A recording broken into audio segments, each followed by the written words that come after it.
Hey guys, big headline yesterday. New York Attorney General Letitia James was indicted for alleged mortgage fraud. Let's strip away the politics here and talk about what actually happened here and how it relates to you. Yes, you, the everyday homebuyer who signs 47 pages of mortgage paperwork. So here's the deal. Back in 2020, Letitia James took out a mortgage on a Virginia home. Now, when she took out that mortgage, she reportedly said that this was going to be a primary residence. That means that you have every intention of living in that home. Your other options would be to call it a second home or an investment property. When you call it a second home or an investment property, the bank's going to give you a higher rate and you're also going to have to put more money down.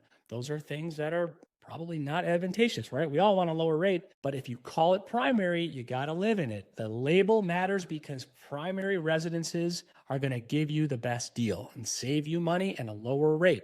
So, but there's a problem. Prosecutors say Letitia never actually lived there and instead rented the property out.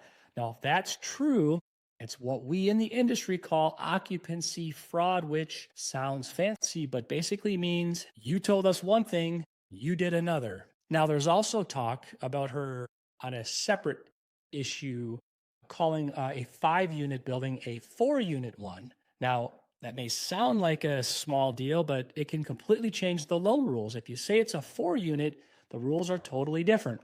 Now, to be clear, she denies everything. She says it's not true, and truly she is innocent until proven guilty. But here's the part that should get your attention. And this is how it applies to all of us. If you ever fudge the details on your mortgage application, whether it's the address, the occupancy type, or your income in any way, it's going to come back to bite you. Lenders check, regulators check, and the background checks are very sophisticated and they do not love surprises. So the lesson here is be honest, be accurate, and when in doubt, ask before you guess. That is literally the job of your loan officer to help you stay approved as easy as possible and keep you out of the headlines. If you ever realize you need help or you're ever in a situation where you're just unsure, reach out to your lender. That's what we're here for. Look forward to working with you. Reach out if you have any questions on this. Have a great day.